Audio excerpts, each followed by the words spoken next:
তো guys, Indian bike driving গেমের মধ্যে ফ্র্যাঙ্কলিনের বাড়ির সামনে চলে আসে অনেকগুলো জাইন্ট জম্বি। আর ওই ভয়ঙ্কর জম্বিগুলো ফ্র্যাঙ্কলিনের ছোট ভাইকে এবং ফ্র্যাঙ্কলিনকে চারিদিক থেকে ঘিরে ফেলেছে। আর ফ্র্যাঙ্কলিনের দাদু এই জম্বিগুলোর হাত থেকে বাঁচার জন্য এখানে অনেকগুলো জালি লাগিয়ে দেয়, যাতে ওই ভয়ঙ্কর জম্বিগুলো ফ্র্যাঙ্কলিনের ফ্যামিলিকে আক্রমণ না করতে পারে।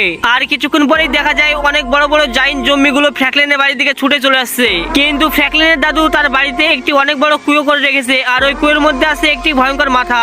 আর ওই মাথার মধ্যে একটি রাস্তা আছে, ওই রাস্তা দিয়ে চলে যাবে ফ্র্যাঙ্কলিন অন্য শহরে। তাহলে গাইস, ফ্র্যাঙ্কলিন কি পারবে এই জম্বিদের হাত থেকে তার ছোট ভাই এবং তার দাদুকে বাঁচাতে? সেটি দেখতে হলে এই ভিডিওটিকে একদমই স্কিপ না করে শেষ পর্যন্ত দেখতে থাকো।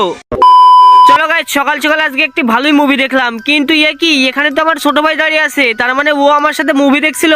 আরে ফ্র্যাঙ্কি, তুই আজকে স্কুল যাসনি? তোর তো সকালে আজকে স্কুল ছিল। আরে ফ্র্যাঙ্কলিন ভাইয়া, আমাদের বাড়ির সামনে না অনেকগুলো জম্বি চলে এসেছে, আমি স্কুল যাব কি করে? কি বললি? তুই পাগল হয়ে গেলি নাকি? আমাদের বাড়ির সামনে জম্বি? আরে বাপরে, এগুলো কি? এগুলো তো সত্যি জাইন্ট জম্বি। ও ভাই সাহেব, এখানে তো অনেকগুলো জম্বি চলে এসেছে, আর কত বড় বড়! আমার তো দেখেই অনেক ভয় লাগছে। আরে বন্ধুরা, এটা কি হয়ে গেল আমাদের শহরে? তার মানে এই জম্বিগুলো তো আমাদের শহরটিকে পুরো শেষ করে ফেলেছে। আর এখন এই ভয়ঙ্কর জাইন্ট জম্বিগুলো আমাদেরও খেতে এসছে মনে হচ্ছে। আরে গাইস, এই দেখো, এ তো আমার বন্ধু রামু, তার মানে এও জম্বি হয়ে গেছে। ওরে বাপরে বাপ, তার মানে এই জম্বিগুলো যাকেই কামড়ে দিবে সেই জম্বি হয়ে যাবে। এখন আমরা কি করব? আমরাও তো মনে হয় মারা যাবো এই জম্বিদের হাতে। আর এই জাইন্ট জম্বিগুলোকে একবার দেখো, কত জোরে জোরে শব্দ করছে। আমার তো এদের শব্দ শুনে অনেক ভয় লাগছে। ও ভাই সাহেব, এই পিছের জম্বিগুলোকে একবার দেখো, কত বড় বড়! এরা তো এই তারকাটা টপকে চলে আসবে। চলো একটা কাজ করি, আমি জলদি এখান থেকে পালানোর চেষ্টা করি। আর আমার ছোট ভাই ফ্র্যাঙ্কি না এই জম্বিগুলোকে দেখে অনেক ভয় পেয়েছে, তাই ও ঘর থেকে বেরোচ্ছে না। চলো জলদি ওকে ডেকে নিয়ে আসি।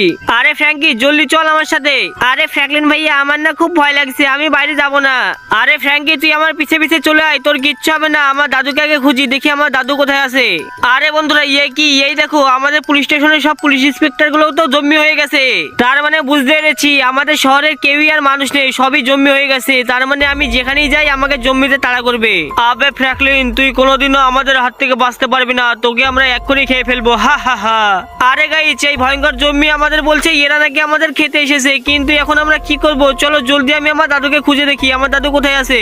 আরে কি, এই তো আমার দাদু। কিন্তু আমার দাদু এখানে এটা কি করছে কুড়ুল নিয়ে? আরে দাদু, তুমি কি পাগল টাগল হয়ে গেলা নাকি? এই কুড়ুল নিয়ে আমাদের ঘরটাকে তুমি এমন ভাবে খুঁড়ছো কেন? আরে ফ্র্যাঙ্কলিন, আমি না 20 বছর আগে এখানে একটি কুয়ো করে রেখেছি, যাতে কোনো সমস্যা হলে আমরা এই কুয়ো দিয়ে পালাতে পারি। আর তাই আমি ওই কুয়োটাকে খুঁড়ে বের করছি এই জাইন্ট জম্বিদের হাত থেকে বাঁচার জন্য। এই রাস্তা দিয়েই পালাবো আমরা। আর এই কুয়োর মধ্যে একটি রাস্তা আছে যেটা চলে যাবে অন্য শহরে। তুই একটা কাজ কর বেটা, তুই এই কুড়ুল দিয়ে তুইও কুবাতে শুরু কর, দেখ ওই রাস্তাটা বের করতে পারিস নাকি। আরে না না দাদু, আমি এইসব কুয়োটাও খুঁড়তে পারবো না, তুমিই খুঁড়ো।